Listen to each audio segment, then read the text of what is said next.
Kami lanjutkan breaking news Berita 1 TV bersama saya Ahmad Brody dengan pengamat intelijen Al-Araf untuk membahas bom Sarinah yang terjadi hari ini. Selamat malam, Mas Al-Araf. Selamat malam. Mas Al-Araf, ini apakah Anda sudah juga bisa yakin bahwa ini adalah ISIS berada di belakangnya? Ya, kalau mendengar dari pernyataan yang disampaikan oleh Kapolda Metro Jaya, ini merupakan kelompok bagian dari ISIS. Tentu sesuatu yang hampir pasti bahwa ini adalah ISIS gitu. Bahkan bisa dikatakan 99% ini ISIS. Meski untuk membuktikan 1% lagi tentu akan butuh penyelidikan yang lebih mendalam terkait dengan kelompok tersebut. Jadi masih ada kemungkinan ini bukan ISIS? Tentu kan akan pendalaman secara lebih lanjut ya. Okay. Jadi 99% jadi hampir pasti, kira-kira pastilah 1% itu trial and error, kemungkinan ada error 1% dan itu kecil sekali. Nah, kenapa kemudian ini sangat mungkin dilakukan oleh kelompok itu? Karena sebenarnya fenomena gerakan kelompok teroris di Indonesia pasca reformasi itu sangat terkait dengan dinamika politik keamanan global. Okay. Dulu pada masa-masa pasca reformasi, ketika politik keamanan global pasca perang di Afghanistan dan kemudian munculnya dinamika gerakan kelompok Al-Qaeda di dalam kelompok jaringan terorisme internasional, Indonesia membangun satu jaringan gerakan Jamaah Islamiyah yang memiliki afiliasi dengan kelompok Al-Qaeda tersebut. Okay. Nah, dalam realitas seperti itu, institusi kepolisian, penegak hukum berhasil mengantisipasi kelompok-kelompok Jamaah Islamiyah ini. Pemimpin-pemimpinnya berhasil ditangani, Nurdin M. Top, Amrozi, dan lain sebagainya.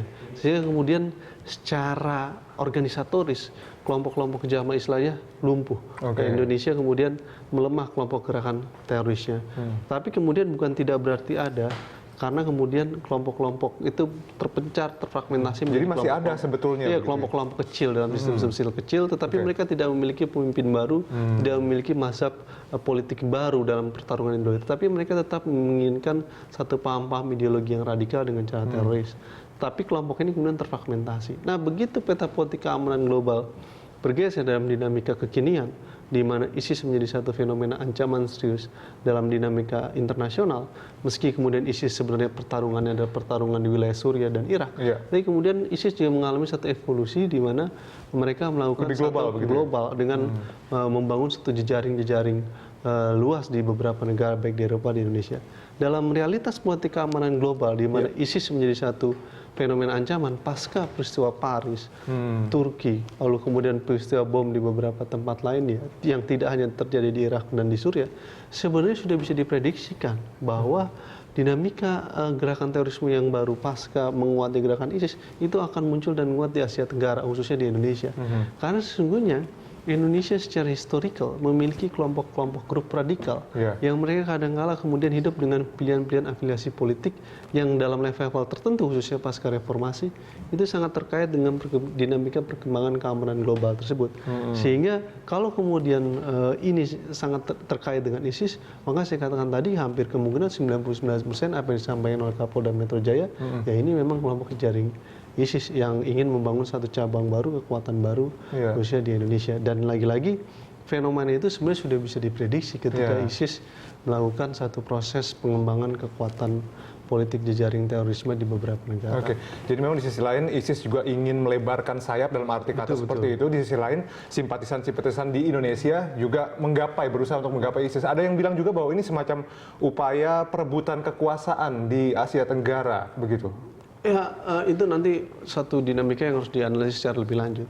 Tapi ada satu dinamika yang perlu diperhatikan adalah fenomena ISIS tidak hanya lagi menjadi satu fenomena persoalan di Suriah dan Irak. Ini jadi fenomena keamanan global di mana di Indonesia pun sebenarnya sebagian pandangan kelompok-kelompok radikal ini, begitu ISIS menguat di Suriah dan Irak, kan sebagian ada yang ingin dan bahkan sudah terlibat di Suriah dan Irak. Sebagian besar lagi tidak bisa berangkat ke sana karena ada proteksi yang ketat terkait dengan imigrasi dan lain sebagainya. Akhirnya mereka membangun satu kekuatan sendiri di Indonesia dan kemudian kelompok-kelompok ini dibina, dibangun dan menjadikan Indonesia sebagai satu battlefield selain di Suriah dan di Irak sebagai tempat kemudian pertempuran baru dalam konteks memperjuangkan cita-cita mereka gitu. Nah, yang di Indonesia sendiri, Anda tadi bilang ada proteksi sehingga tidak semuanya bisa ke Suriah dan Irak begitu kan. Nah, apakah kemudian mereka juga meskipun sudah terproteksi tadi, tetap ada hubungannya juga, bisa menjalin hubungan komunikasi dengan ISIS yang ada di Irak dan Suriah?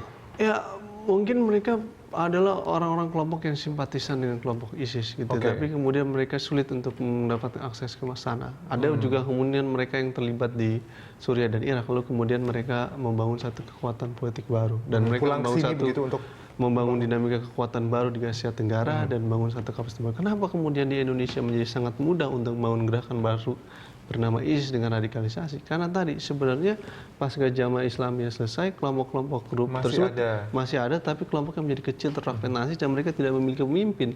Jamaah Islamiyah sudah lumpuh. Nah, begitu ISIS muncul sebagai fenomena baru dalam gerakan terorisme, ini dijadikan mazhab politik baru oleh kelompok-kelompok tersebut, dan mereka sedang membangun satu kekuatan baru dalam konteks ya, jadi artinya gayung bersambut ini ya, Mas ya, artinya dua-duanya kemudian sama-sama punya tujuan dan akhirnya klop jadi satu begitu ya. Karena propaganda ISIS, aksi-aksi ISIS, tindakan oleh ISIS, dan tujuan-tujuan gerakan dilakukan oleh ISIS dalam realitas gerakan kelompok radikal di Indonesia ini menjadi satu fenomena baru atau menjadi satu grup ataupun mazhab baru yang kemudian mereka katakan ini menjadi lebih penting untuk kita ambil satu garis untuk membangun gerakan-gerakan tersebut. Gitu. Oke, Mas Al-Araf, kita harus break dulu sejenak dan pemirsa tetaplah bersama kami. Breaking News akan kembali usai jeda pariwara berikut ini.